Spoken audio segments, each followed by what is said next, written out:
Hi there. Welcome to the SoberCircle channel. Enjoy this speaker tape.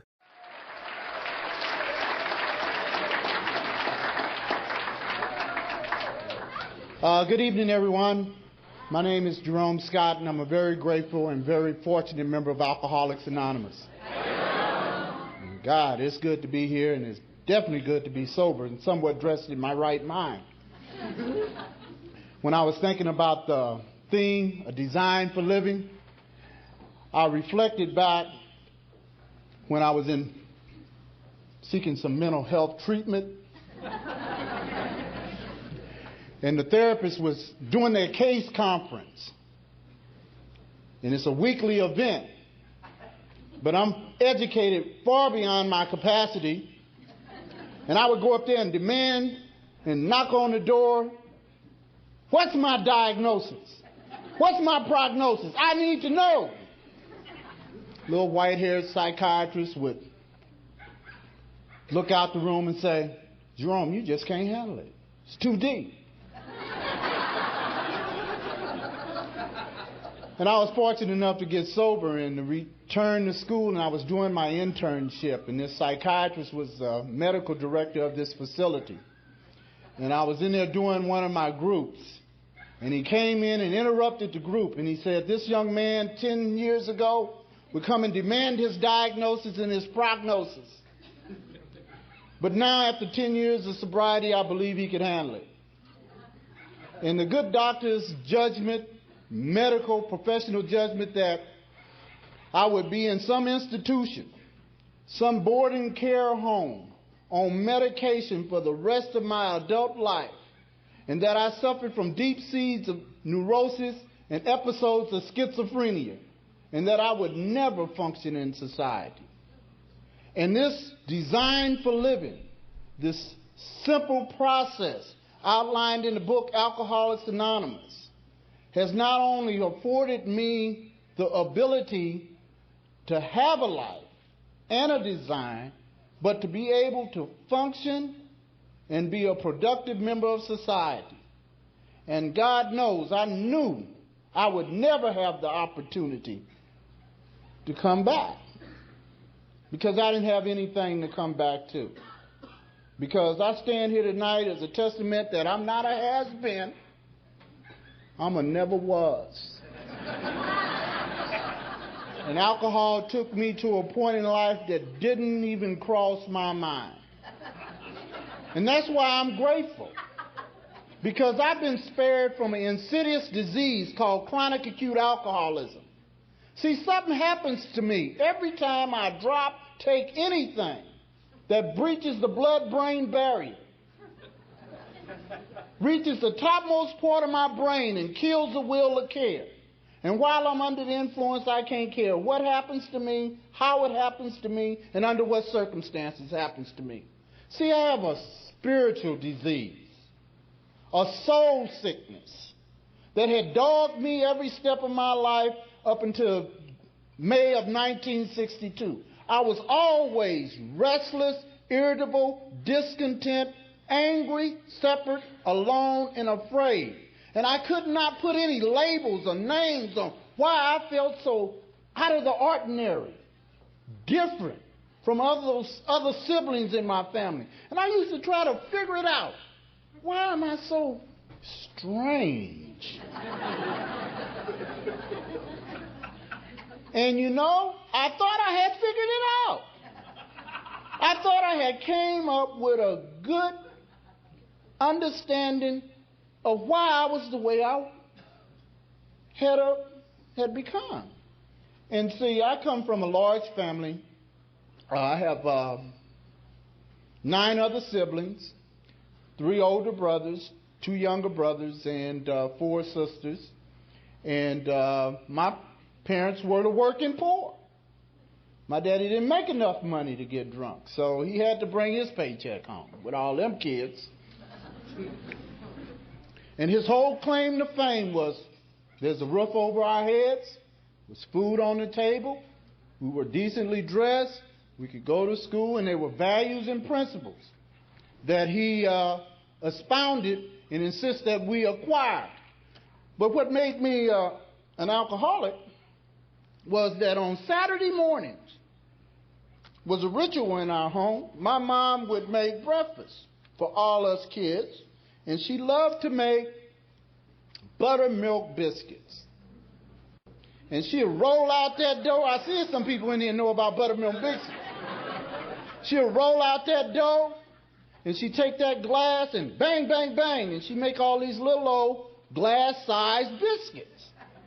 But what she would do with the remnants was she'd take it all in one big old huge biscuit. I never got that huge biscuit.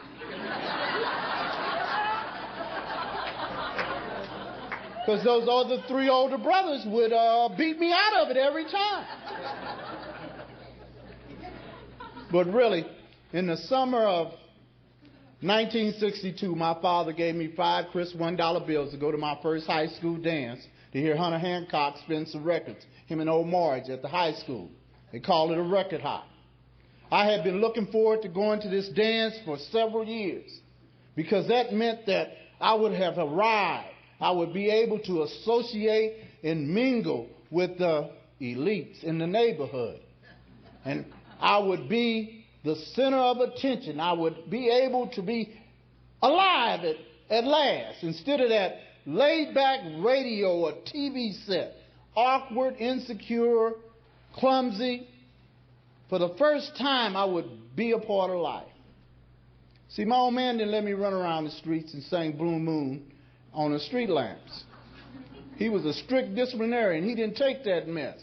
You better be at home in front of that TV when that street light came on. I didn't steal no tail lights off of 59 Cadillacs and hubcaps. But he gave me that fifth crisp $1 bills to go to that dance with my friends from Vacation Bible School, Cub Scout, Boy Scout.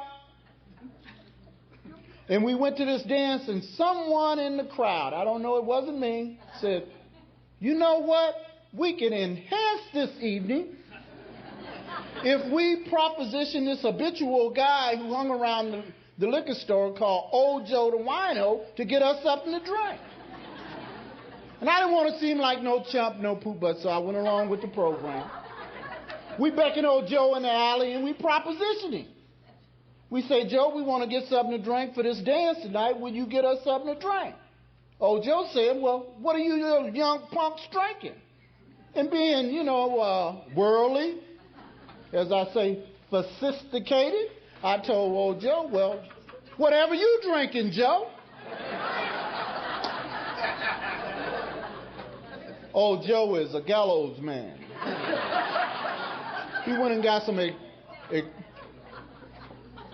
gallows white port right off the top of the shelf.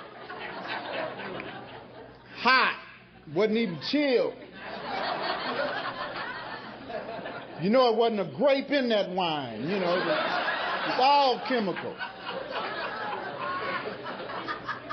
21% by volume. And he said, "This is some powerful stuff for you little whippersnappers.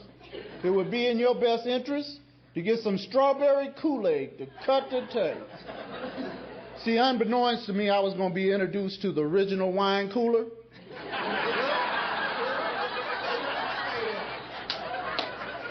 I'll never forget that first drink of wine. It was the most foulest beverage I had ever tasted in my young life. It almost made me gag. One part of me said, "Spit it up." But then that other part, that loud part, said, "If you spit it up, chump, it'll be a reflection on your manhood. Force it down." And I forced it down into my chest cavity, and I got that warm sensation. And then it hit the pit of my stomach. I got this instantaneous rush that radically transformed my entire life. I knew 3 things instantly: that I could act, I could perform, and it didn't matter what anybody thought about it. All of a sudden, my Marlboros came out of my sock and into my top pocket, and I became Marlboro Man. No longer was I shy, insecure, awkward, and clumsy. I could lean with whatever I had to say and do. No longer did I have a stick up my behind. I was cool. Instant cool. got up to that dance with belligerent, intoxicated, created a disturbance and a commotion, cigarette dripping all off my lip, talking out the side of my leg, talking more noise than a radio. And the lady said, "You can't come to this dance." And I had to correct her immediately. I told her, "I've been waiting to go to this dance for 3 years. I have my $3, and I'm not going to be denied. You need to get your superior here immediately so we can discuss this thing." She had her superior there. He was a sergeant for the Los Angeles Police Department. And she had sent for him as soon as I started talking. Thank God my friends who had took me to that dance said, "We better leave here and leave here in a hurry." We left out the back way, which was going to come an MO later on, the back way every way. And someone said, "That's all right about that funky dance. We could go there anytime. Let's get some more wine." And see, that's what separates me from a social drinker, problem drinker, into chronic acute alcoholism. I came on in living color, and I said, "No, it's not going to be that way. You get yours, and I'll get mine." And I drank for the effect, and that's what makes me an alcoholic.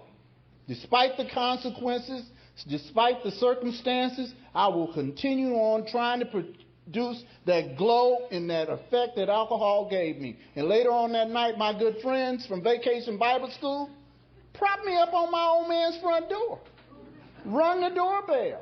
They didn't stick around to discuss anything with Mr. Scott. And I have this older brother who I hated with a passion, who had ridiculed and belittled me all of my life. Took that biscuit every chance I had. I fell in, he said, "Well, look at the little punk, he's drunk." And that wine told me, tonight's tonight. We're going to settle this score immediately. But my coordination was a little off, and my left jab fell over, and I missed him, and I crashed and broke my mom's coffee table. You know, the one with the mermaid up under it.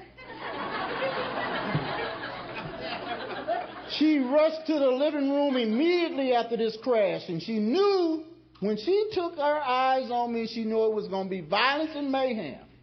And it was going to be inflicted upon her young son, because when the real man who wore the pants in our family caught the young fake man who was intoxicated, it was going to be swift retribution. And they tried to get me out, but the wine wouldn't allow me to be hid or disposed of. And my dad came from the back of the house, and he took one look, and he knew something gravely was wrong with one of his sons. And he looked at the damage on the floor, and he leaped across that room in a single bounce, snatched all 90 pounds of me up.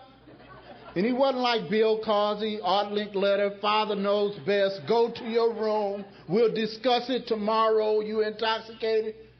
He was a strict disciplinarian. They didn't have 911 then. Oh, man, he knocked me back in that chair, and he was wailing on that head. He got tired, he picked up a belt, and he was wailing on it. And I'm sitting there taking all this abuse and this punishment and didn't a teardrop. And I'm sitting there reflecting on my experience with that initial drink. And all I could think of, I could act, I could perform, and it doesn't matter when anybody think about it. This stuff is miraculous. I don't feel no pain. My fate was sealed. I got married that day in the latter part of May of 1962 to a little girl in my neighborhood, commonly known as Sweet Lucy. I said, for richer or for poor, better or for worse, to good times and bad, to death do its part. Serious commitment. Because I wasn't going to give up that wine no matter what happened, what the circumstances or the conditions. Because it held out the promise that I would be a part of, and I won't have to suffer the consequences of any of my actions. And every chance I got drunk, and every chance my old man caught me, he punched me out. I graduated from high school in '65, and I was sitting at the kitchen table that early part of July, right after graduation, And my old man came in there and he was a little upset with me. He stood over me screaming and foaming at the mouth, talking about he had paid the mortgage. And I had not contributed not one dime to that endeavor. He said his family would have something to eat because he is responsible. He goes to work and he provides. And he says the utilities are paid. And you haven't contributed not a dime to it. He says it's only one. He stepped around. He says it's only one man wear the pants in this family, and it's me. And since you can't go along with my program, there's a door. Let it hit you where the good Lord split you. And don't let it hit you on the way out. Arrogant, self-centered, egotistical. I went into the cupboard, got a Safeway paper sack, got my only soup from Zyler's and Zyler, blue on blue pinstripe, and I told him what to do with his house, food, and lights, and I stepped off to my chosen profession of being a hustler. Oh, I see. There are no hustlers in the room. Well, let me break hustling down for you. Well, mine was a pitiful type of hustling. I'm not going to be grandiose. I stole the newspapers in front of the Greyhound bus station down on Skid Row. And I sold them on Spring Street like I had a route. And when that didn't work, I sold whole blood every 58 days and plasma twice a week. Now, it's an art to sell in plasma. You have to do it a long time. Like they take a little drop of iodine, a little drop from your earlobe or fingertip, and drop it in a big vial of iodine to see if your blood is marketable. And that's where I learned to pray. They dropped that drop down there and I closed my eyes. I said, I hope it stay down. Who wants to be embarrassed in front of a whole bunch of other tramps at 5 o'clock in the morning, rejected and throw out the place? How would I account for that? But see, I would have a plan. See, I'm selling my life bodily fluid. And this is just seed money to come up quick. I'm just going to sell this so I can get me something decent to eat, maybe get me some decent clean clothes, go work at the day labor market, get me a little nest egg rolling, check into junior college, get me a trade, get me a 5-figure job. You know, don't have to be high 5-figure, just a 5-figure job would do. And buy me a pre-owned automobile. Get wino sharp like I am tonight. Pull up in front of my old man's house at 4 o'clock. I know at 4 o'clock sharp, Mr. Property Owner, citizen, never been arrested, is sitting in front of his lawn, warding his grass. And I'm going to pull up in front of my pre-owned automobile, get out of my vehicle and lean on it. And tell him, say, see, sucker, I told you I was going to be somebody. And get off and roar off. See, that's 4 hours on the couch while they take your red blood cells and separate your white blood cells and put the red blood cells back in. I'm planning. But as soon as I get off that couch, get my graham cracker and broth, I remember something I read in the last emergency room I was in. Since you done depleted your red blood cell count, a little red wine would build it back up. Oh, I'm telling you, those streets will chew you up and spit you out.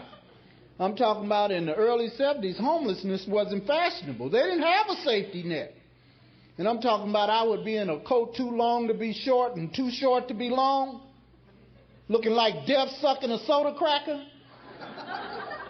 I'm talking about don't have the shakes, the leaks, and I show up in the neighborhood because I know they're responsible for my condition. And I'm going to make them real sorry for throwing me out in the streets. And I get me a strategic location where I know I'm going to run into one of my mom's friends from Bible study. I know I'm going to run into some of them sisters from Metropolitan Baptist Church. And I get me a location. I see one I'm going in the market. And I say, Miss So-and-so, I need something to eat. Could you feed me? Do a good Christian deed. And she'll grab her purse and run in the market. Total rejection. But see, I didn't have the customer service skills that some of us homeless people have today. Today they would say, God bless you, brother. God loves you. Have a good day. Oh, when that lady come out of there, oh, God, she had a tirade, foaming at the mouth, raving maniac, cussing her all the way to the car. And I know she would call my mom or call my dad or some member from the church. Mr. Scott's son was down there on the streets. Oh, he looked so bad, and he was performing so bad. And that would just, I'm Junior, and that would tear my old man's heart up. Just tear it up. And he'd say, come on back home. And I come back, and he said, no drinking in here. I said, Dad, I'm going to straighten up, fly right, turn over a new leaf, take care of business. I'm going to get me a job. I'm going to school. I'm going to make you proud. I came off the streets one time. I was serious in a heart attack. Checked into junior college, going to be an x-ray technician. Doing great. Got me a part-time job for the county. Went down there, didn't know anything about library's assistant. Took the test and bam, hired the same day. Checked into college, doing great. Christmas came up, I decided to go to this party. I needed some recreation with some of my classmates. These are not these derelicts I hung around with. This is a college person. Went up there to go to this party, and this guy had stolen a burglar alarm truck. I say, wait a minute, man, I'm going to meet some girls in a stolen burglar alarm truck? Are you crazy? I turned around and I was going to walk back home. And the back of that van swung open. It was Rabbit, Mad Dog, and Pookie. They had a half a gallon of Excello white port and the biggest joint I had ever seen. And the smoke hit me in the face, and they say, oh, you think you better than us. And of course I was, so I decided to educate them that night about how they could raise their standard of living. But they didn't too much care for my psychological and educational counseling, and they started stomping my head on the street. And the police rolled up, and in a drunken daze, I stumbled and jumped on the police car.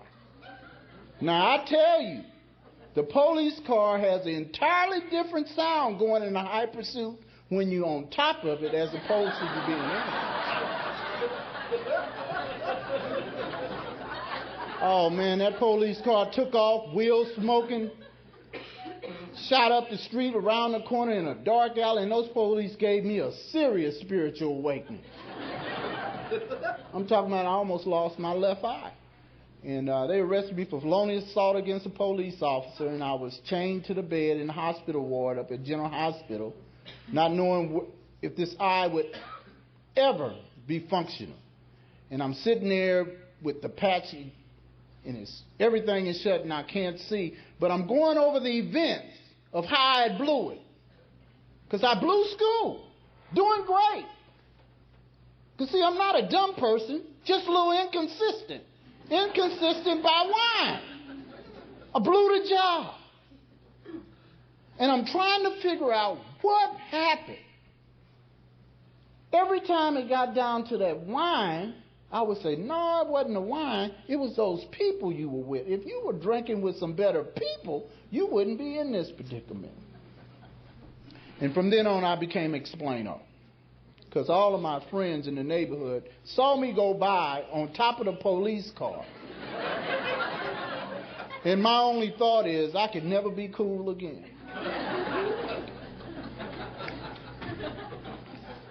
That's when my mom and them took me and got me some therapy.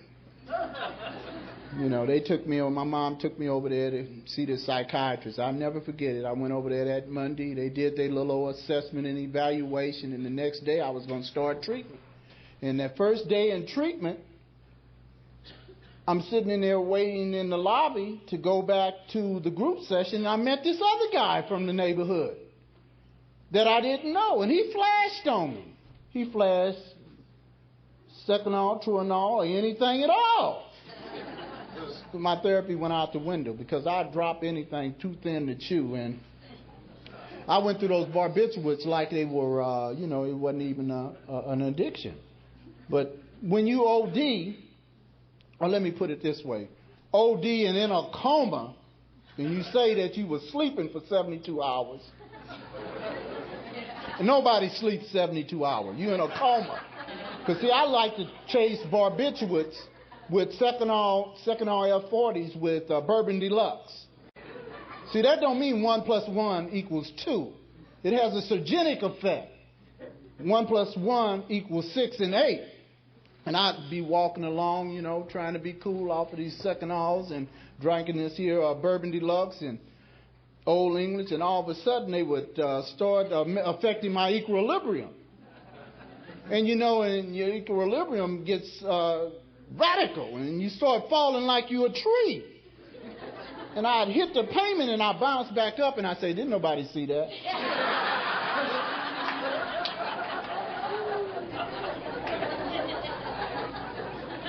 The Los Angeles police have arrested me more times than I could count. They would drive up downtown and say, get in, Jerome. 647F.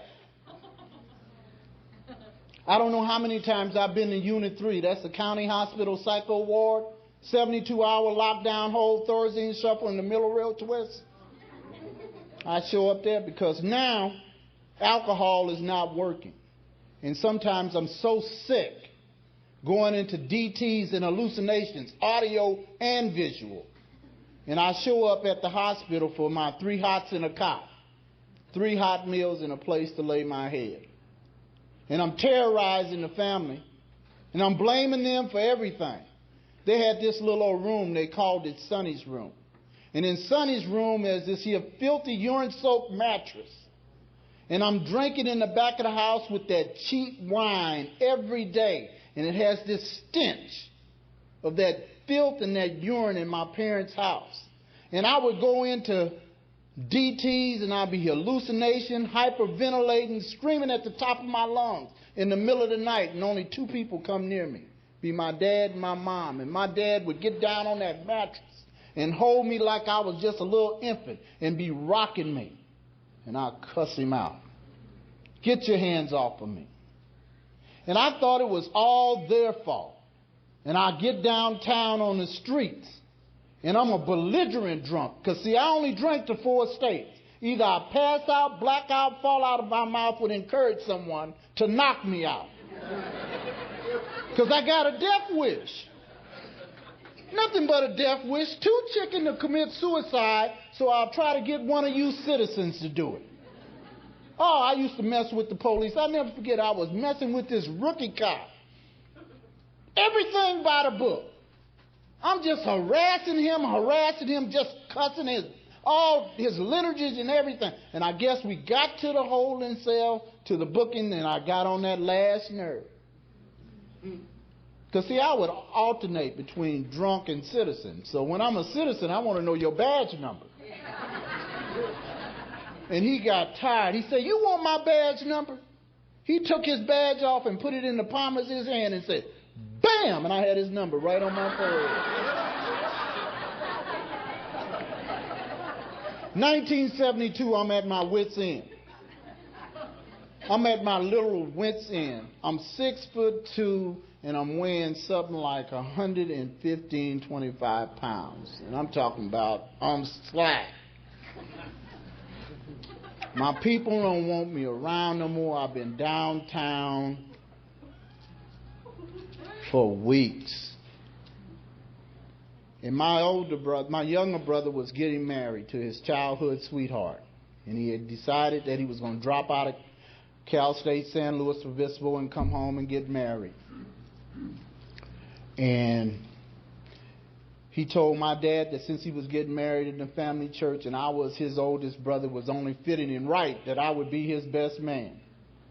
And they came down to Skid Row and got me. Dressed me up in a tux. Oh, man. I'll never forget that bath, though.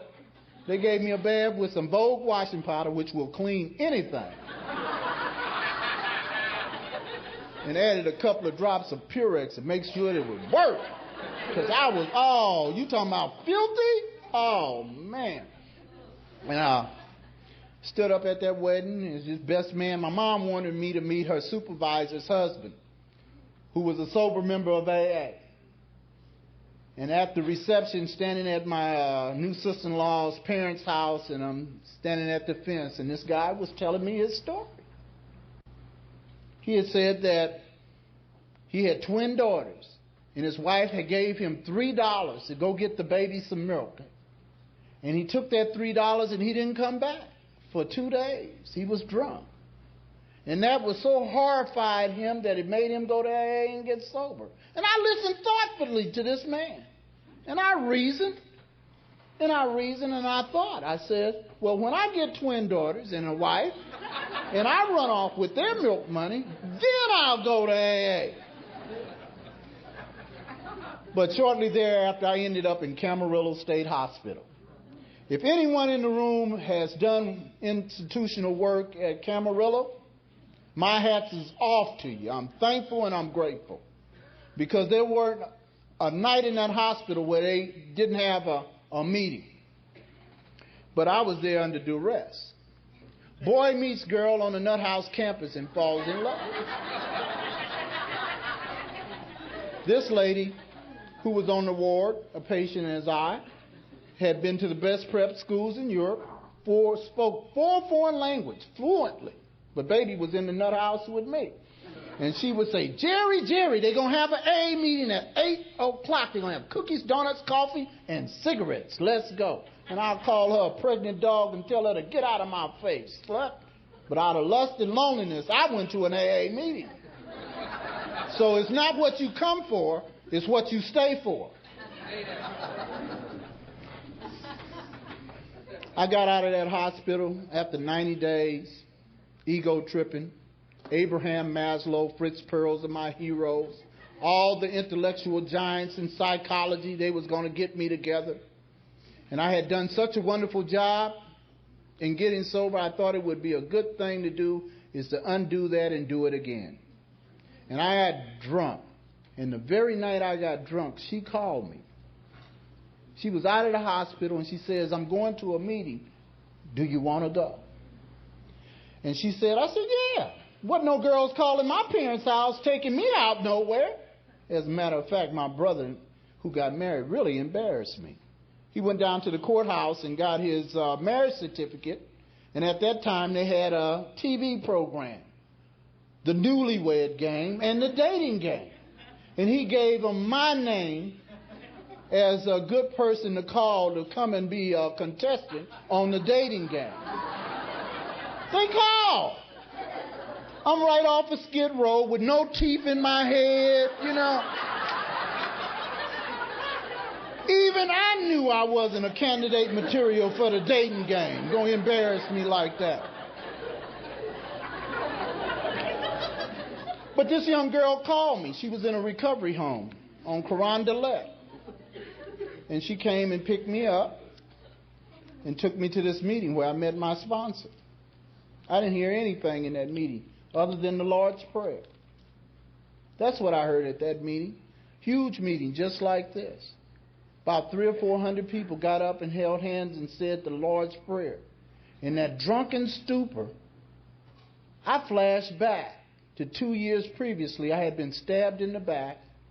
The knife had pierced my heart and broke off in my lungs, and I was dying. Wasn't no doubt I was dying. And I tried to remember some prayer. Growing up in a religious home with some religious training and background, I could not even remember. Now lay me down to sleep.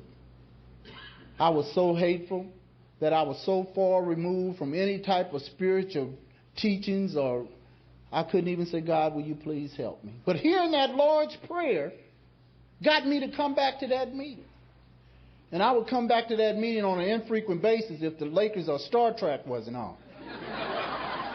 But that's where I met my sponsor. Little old guy, about 2 years sober. Ethnically, financially, we worlds apart. I wouldn't have never met this man if it wasn't for Alcoholics Anonymous. PhD in literature from Indiana. He stuck out his hand at the door. He says, hi, my name is Jack. And he says, Jack K is my name and sobriety is my game. Call anytime. And he held my hand 5 seconds longer than any man should hold my hand. And for the next 10 months, He gave me his card. It says, Jack K is my name and Sobriety is my game. I said, damn, he's a poet too. For the next 10 months, if I'm at that meeting, that's Jack's home group. The Wilson Normandy group, he'll burst across the room. Stop what he's doing, talking to his friends, his other AA babies, his wife, his sponsor. He'll rush across that room. And he say, Jerome, how you doing? And I had that newcomer line. I'm fine. Lying. I'm talking about I looked new, I smelled new. Everything about me was saying, somebody, will you please intervene and help me? And I'd collect those cards. One time, downtown on Skid Row, coming out of DT's, I had Jack's card in my top pocket. And I came somewhat coherent. I looked at his card, I said, I'm going to call this chump Jack and see what he could do. This AA. I called his house. The phone rang 3 times. Jack didn't make a mad dash, push his wife off his lap and tell the dog to move out the way. That's Jerome calling. Can I help? I say, Jack don't care. He sucks and stay drunk. That's why I'm known around some circles as a Camarillo Nut House retread. And I was there for another 90 days. And that last May of 1973, I'll never forget it as long as I live. Because it's real dark just before the light of sobriety comes in your life. I'm sitting in the county, in the nut house, facing a year in the county jail. Ain't no doubt. Because I know as soon as my probation officer find out I've been arrested for playing drunk, I'm going to the jail for a year. Because he already been violating me every 30 days. Like I was on an installment plan, sending me to Wayside Honor Rancho to be a pig farmer. Didn't know anything about pigs. I'm from South Central. What I know about farming, you know?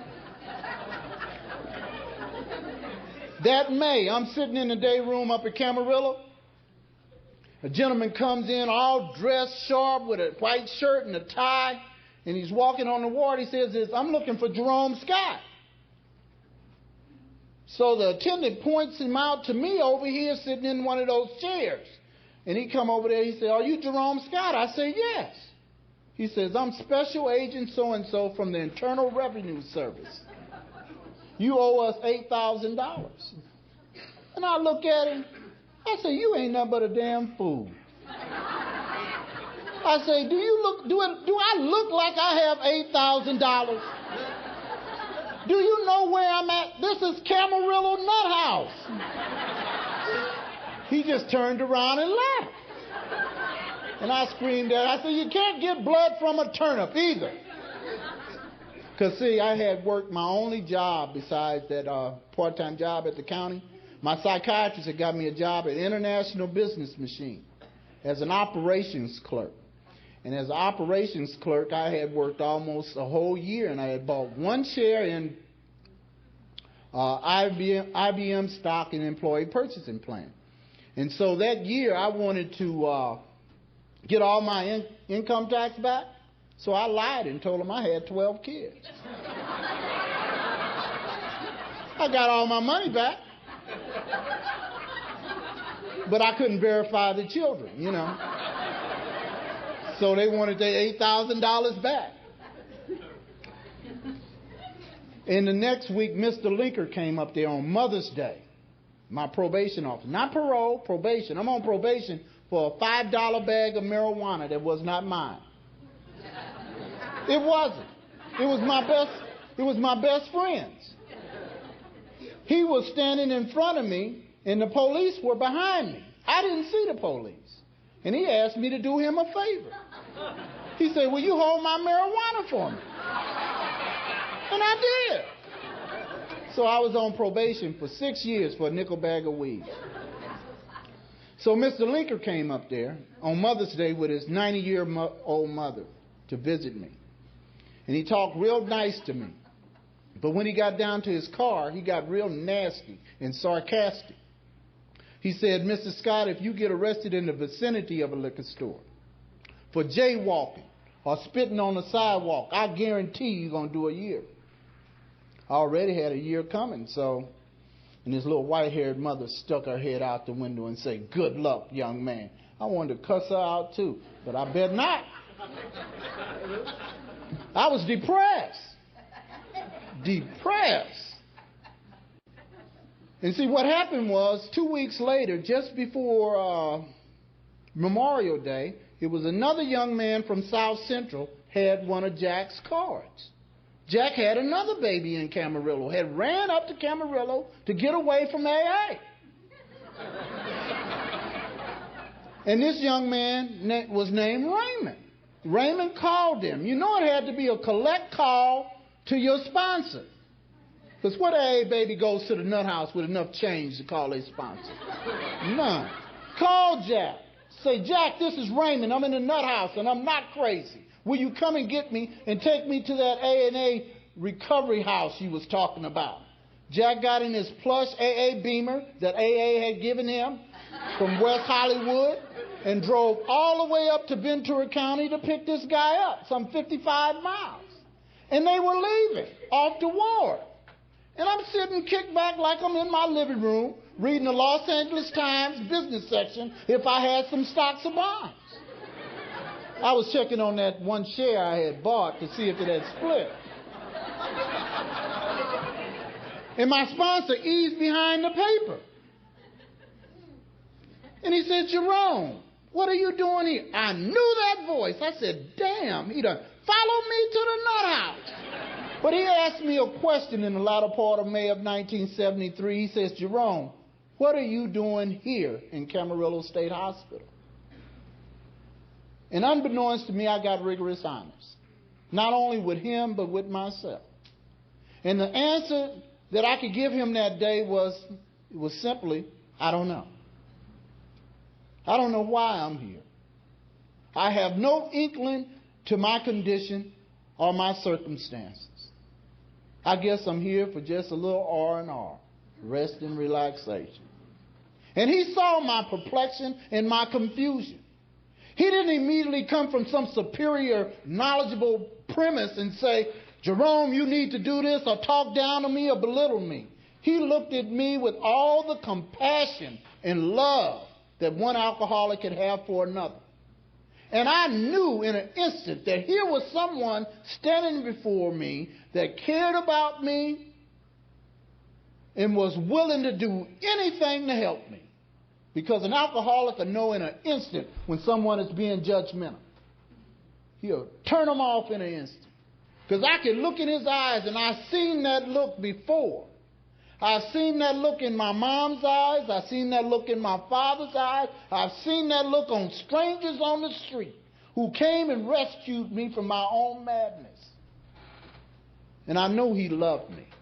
And he said, Jerome, I'll never forget it as long as I live. He said, Jerome, if you do what I do and follow what I follow, you will never have to drink as long as you live. You will not have to drink if life and some of the vicissitudes that life could inflict upon you, some of the heartaches and frustrations and disappointments, you won't even have to drink even then. And you won't ever have to come to a place like this unless you choose to. See, that's what AA promised. The ability to face life on life's terms, not ducking or dodging any of life's issues. And there are plenty of issues to deal with life. Because I think people are hardy. And I had a lot of issues to deal with. Lots of issues to deal with. Far too many to overcome by myself. And he stuck out his hand to assist me and to help me to overcome those issues. And I have something that will keep me sick even today. And it's my baseless pride. It will dictate how and when I receive the help I so desperately need. And that day I couldn't go with Jack and Raymond because my pride wouldn't let me get up out of that seat. That baseless pride wouldn't let me move. And it's more formidable than any resentment I'll ever have.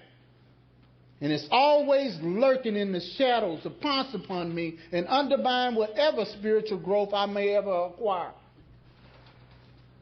Jack and Raymond turned around and walked away, and I did what I always do, pour me a drink. And I got out of that hospital a week later. Well, basically, the reason why I say I didn't leave is that I had $67 in patient account, and it was Sunday.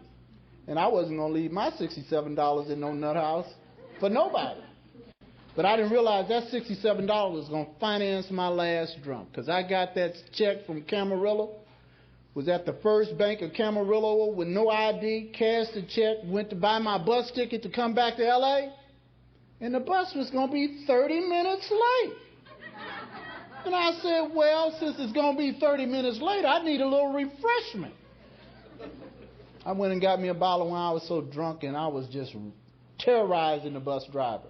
As a matter of fact, he was coming down Pacific Coast Highway, and he was going to let me out in Malibu. Not in the town of Malibu. You know that part of Pacific Coast Highway where it's nothing. But I begged him to be kind with me. He let me stay on the bus. And I got back, and I reached my parents' house, and I was in a drunken blackout stupor, and I assaulted my dad, the only friend I had.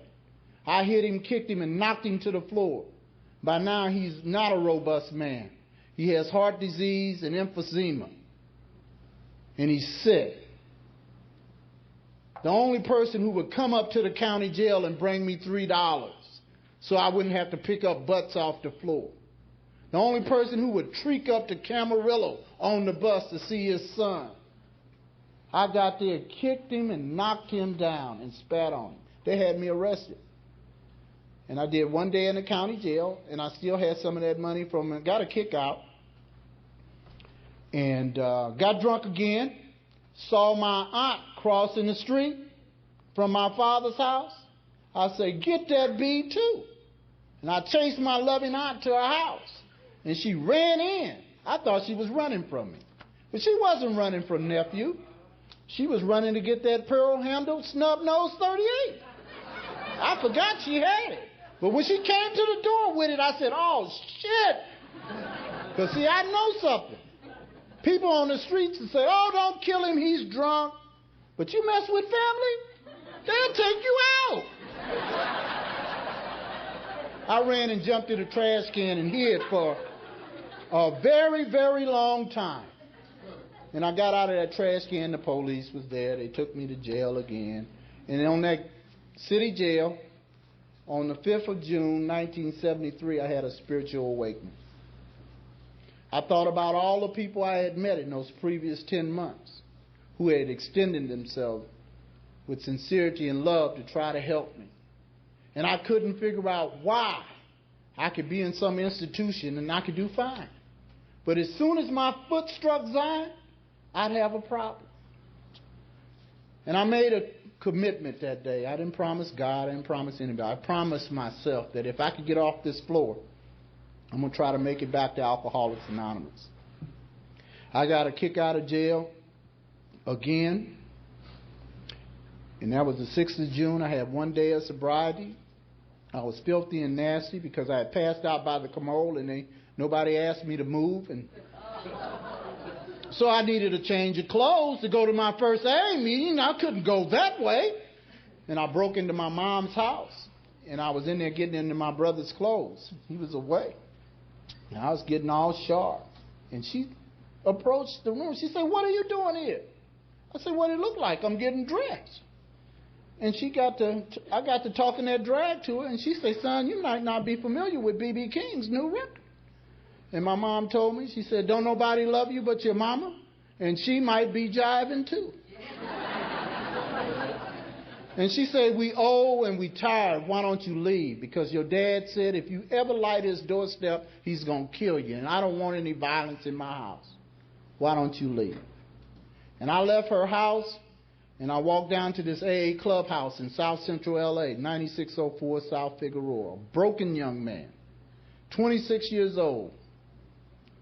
Not a has-been, but a never was. No hope.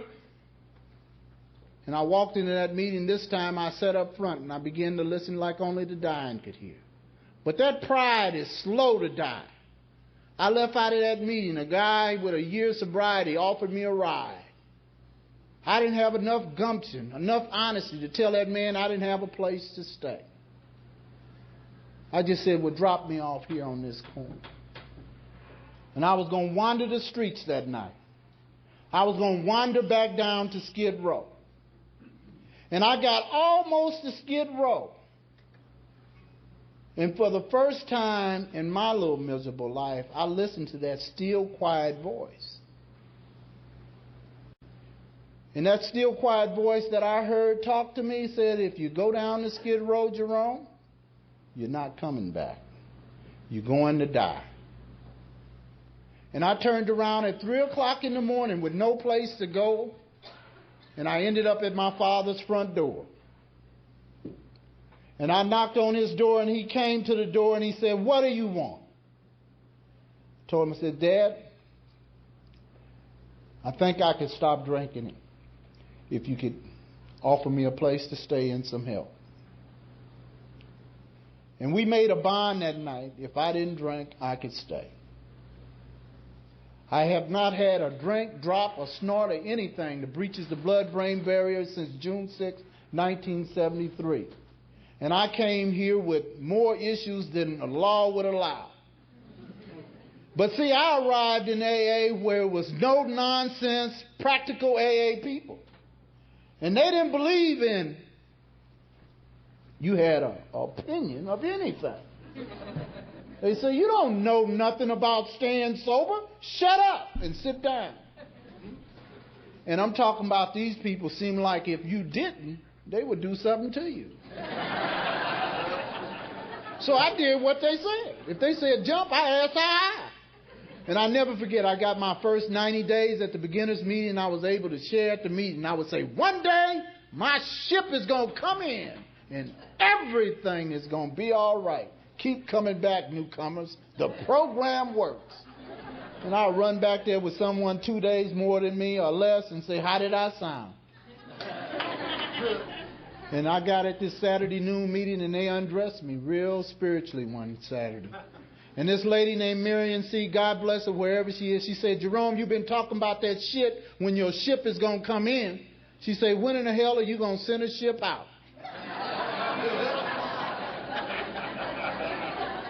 And they laughed just like you did. Seemed like they laughed for a whole day, but I'm so thankful that I was able to hear what she said after that. Because that's what saved me. She said, Jerome, sometimes life will have some storms that are so severe and so devastating that if your ship is tied to the moorings, it will smash against the rocks and can't nothing come back. She says sometimes you have to put your ship out on God's seas and pray that they come back, because faith without works is dead. And this faith has to work in you and through you on a daily basis. So what she was telling me was I needed to go about acquiring some faith. And I was without a clue, because I'm an agnostic and a belligerent unbeliever. Me and God is still not on speaking terms. But I watched and learned by example. This one guy, I'm sitting in the club, and I'm retired on SSI and ATD, and they don't allow you to be, a welfare leech at my club, And these guys came in there and said, you're going to look for a job today, Jerome. They came and got me and took me out of the club. Took me to this place where I could fill out an application for a custodian's job, and the line stretched from here, looked like the State Street. And they came back and checked on me, too. I didn't get that job, but I'm sitting in there complaining about I don't have a work record, I've never worked before, but 11 months. And this guy he gave me a ride. He pulled over to the side of the street in South Central on Figueroa about 11 o'clock at night. He said, we're going to treat this spiritually. This is how we deal with this. We'll treat it spiritually right now. And he pulled over to the curb, 11 o'clock at night after the meeting. He said, give me your hands, give me your hands. I gave him my hands, and he said, we're going to pray on your job. He started praying, and I started opening one eye, looking around to see who was driving by, seeing these two men hold hands in the car. So So I come back to the club the next day, and the noon meeting is over, and I'm sitting there. This guy never saw him before, burst in the club. He said, is any alcoholic in here want a job? I said, God dang, this spiritual stuff is too quick.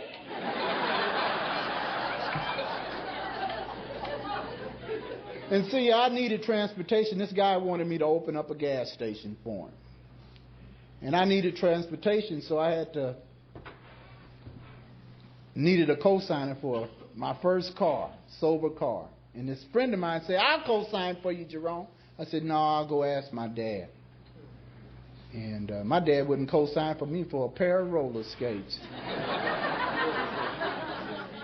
But he saw that I was sober, and he did.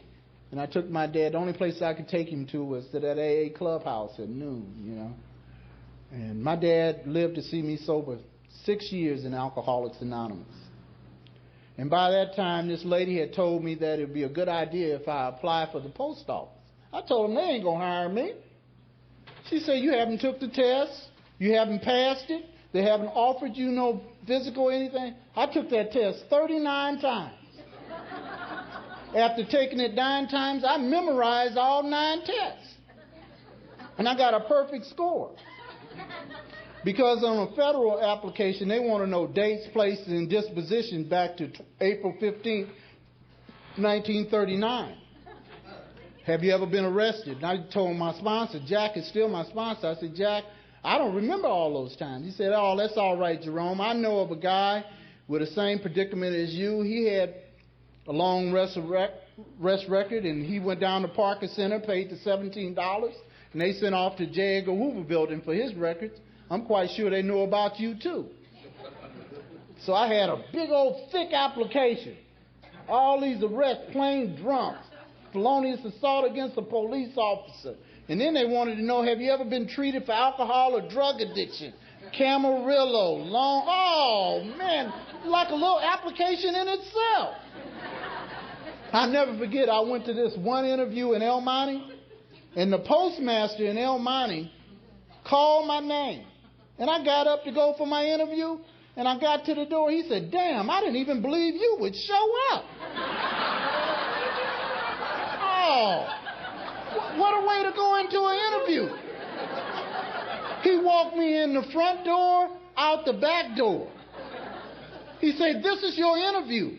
And he got to the door and he slammed it. And before he slammed it, he said, if you work in my post office, it'd be over my dead body. And I almost went postal before I went to work for the post office.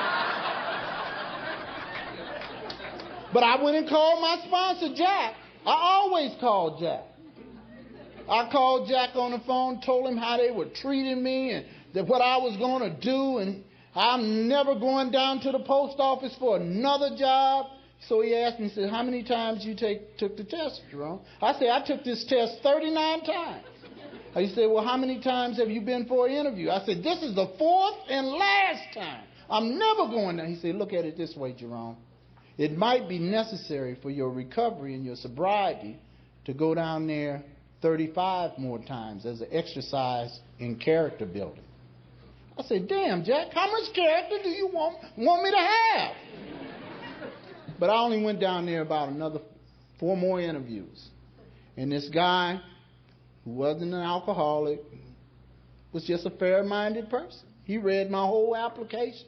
And at the bottom of that application, it stated that for the past 5 years, it hasn't been necessary for me to do or repeat any of the above. And he believed me. He says, I believe in your rehabilitation, and I'm going to treat you just like any other job applicant. And he hired me to carry the United States mail, and I carried the mail for 3 years. And I'll never forget that first day they offered me to carry mail. They gave me about 9 feet of SSI checks. I'm only 5 years sober. That don't mean, I'm thoroughly honest. And I thought about it. I said, you could come up quick with a couple of these checks. But see, your experience comes in handy. And I remember my experience messing with people's checks. That used to be one of my hustling operations. I wait till the mailman drops somebody's check in, and then I go help myself. And I did that one time. I reached in the mailbox. I said, oh, this is easy picking. And I grabbed that lady's SSI check, and that screen door exploded. Boom! It just flew off the hinges. And it was the largest black woman I ever saw in my life. She had to be 350 pounds. There I am, all 145, 115 pounds. I smiled. Oh, she's not going to catch me. But see, when you drug out by wine, you lose a couple of steps. And I was hauling. I thought I was making some distance, and I looked back, she was gaining. I said, oh, take that check. That told me, say, leave the government checks alone. You'll be running all your life. Now, I've been with them for 21 years. And next Friday, I'm going in and turning in my resignation. Because I've grown as much as I can at the U.S. Postal Service. I've gotten to a point, it's either grow or go. I choose to grow and go. Because 8 years ago, they told me, they said, in order to hold your job and maintain your job, you have to get a master's degree. Not one of those fly-by-night mail order masters. They wanted it documented. Master's degree. And here I was. I graduated from Jefferson High School, and they only had one microscope, and it was broke. As a matter of fact, I majored in agriculture and print shop because I wanted to be the preeminent marijuana farmer in South Central. And if that didn't work, I would print my own money.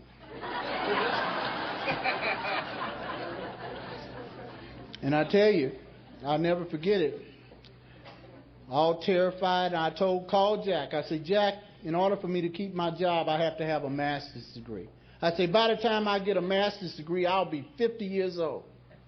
My sponsor laughed. He said, oh, well, Jerome, look at it this way. If you live to be 50, you'll be 50 without a master's. I'll go on and try. And I took my little old transcripts up there to the counselor. Oh, he laughed just like that guy. And he dropped them in the trash. He said, they're not worth a dime. You can't transfer any of this. You have to start over from scratch. And I was devastated. But, like my sponsor, I took the first class, algebra, go at the top. Never had algebra before in my life. Didn't open the book for 5 weeks, got 3 fails.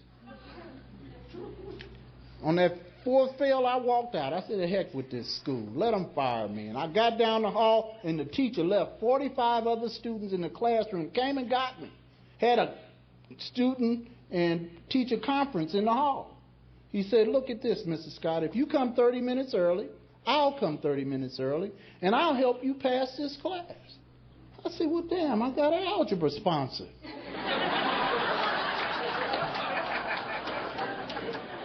That was one of the 2 C's I got in my whole college career, because from then on I was on the dean's list, the president's list, and graduated summa cum laude from junior college, university, and from graduate school.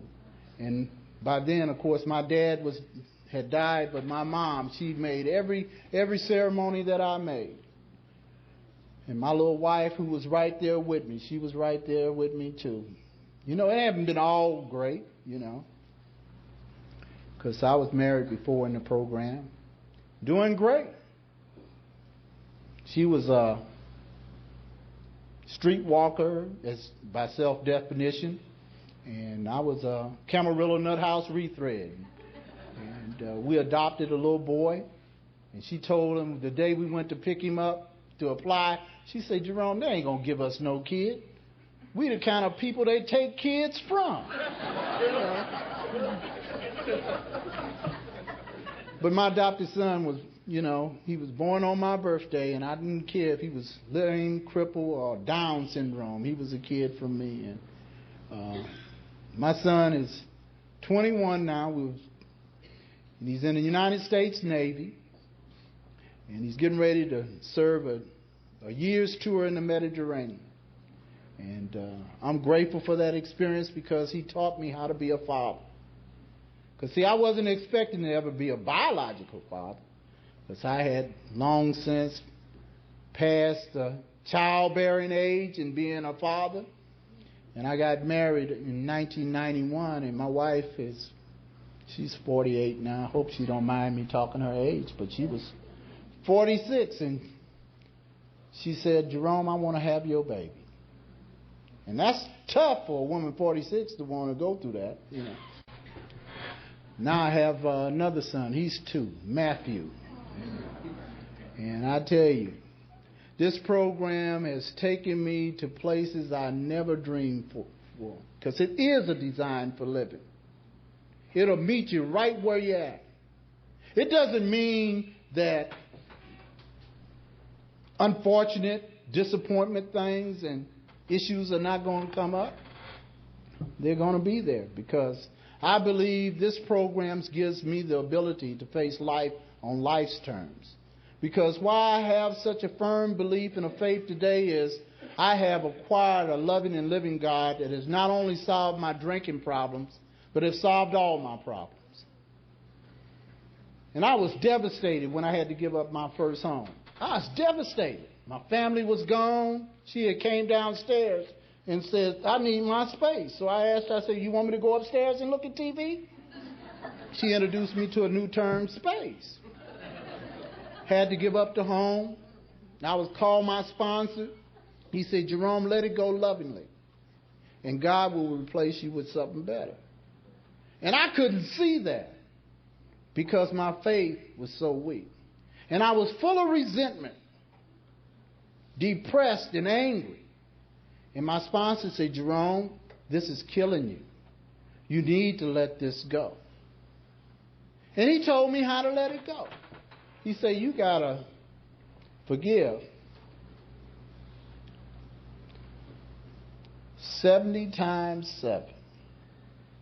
And what he was saying, Jerome, you got to pray for those people 70 times 7.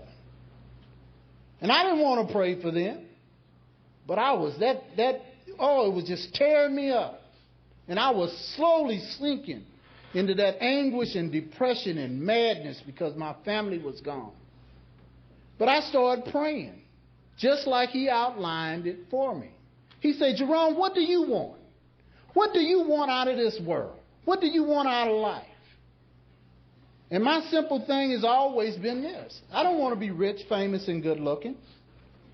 I want to be happy, joyous, and free. I want to be comfortable with me and comfortable with you. And he said, Jerome, you got to pray that they have that. But you have to pray that they have it first. And then as a byproduct, maybe your God will give it to you. And I started praying through clenched teeth because I couldn't rest and I couldn't get away from that hurt and that pain. And I was walking up to my wife in our new home in Corona. And we had just moved in it. And that February in 96, it had snowed at 10,000 feet. I mean at 1,000 feet. And the hills behind the Cleveland National Forest was dusted with snow. And I'm walking up the street from the mailbox. And I always would pray. And I had just been praying. And I'm talking about that burden was lifted. Because God had did what my sponsor said he would do. He had put me in a place twice as better than I was before. And my life is good. I look forward to the evening of coming home and Matthew coming from daycare with his mom, and he's hollering and screaming, Daddy, Daddy, outside, outside. And you know, people see us in the market and they do a double take. You see these two old people with these little kids. But age ain't nothing but a number. Because my life is rich. And this design for living, I'll tell you, because I'm getting ready to go work for the county of San Bernardino as a therapist, because I need to get my licensed as a marriage family therapist. And that's a major transition from being outside the door, bamming on it, asking for my diagnosis and prognosis. I'm going to be on the other side of the door. Because my clinical supervisor, who is like a sponsor, said, Jerome, you have grown here as far as you can. If you stay here, you limit yourself. And you don't want to be a limited therapist. You want to get a vast amount of experience. So I applied to San Bernardino, and they hired me, and we went by the facility where I'm going to be working at. Sits off in a field. Ain't nothing around it. And my wife said, oh, such a depressing building. I said, well, it ain't as depressing as the post office. But I'm getting ready to close. I want to thank the committee and everyone responsible for me being here, including my God, and I want to thank you for warmly greeting me. But I would be truly remiss if I didn't do this, because I do this for my wife, whether she's here or not. This is how I got this fabulous woman. And I'll tell you this story. She became the group secretary after I left. And I had wrote this in the meeting book. And she was a newcomer. And she said this has sustained and helped her stay sober more than anything. Not more than anything, but she said in those early days it really helped her. And I'm going to say that and sit down and shut up. And it's, oh, how constant is your precious love. I seek protection under the comforts of your wings. For you have made this day. Let me rejoice and be glad in it. For today is the first day of my life. For the rest of my life, one day at a time. And thank you, dear God, just for this day. May you lead and may you guide me in this prosperous new life. And may I never forget, during the sunshine of my life, during the storms of my life, and after the rains of my life, there is peace with you, dear God, always and forever. And all praise to the loving, living God, to whom all praise is due. I want to thank you, Alcoholics Anonymous, for my sobriety, but most of all, I want to thank you for another day of sanity.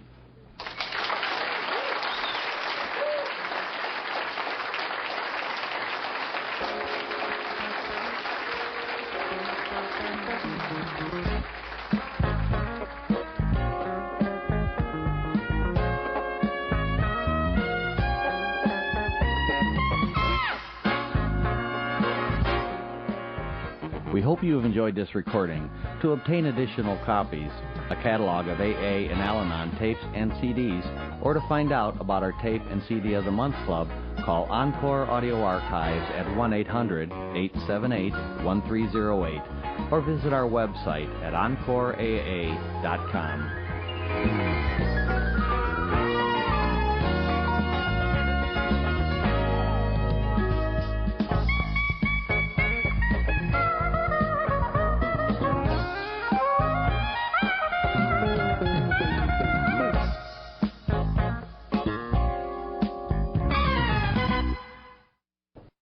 Thanks for listening. Please support the channel by liking and subscribing.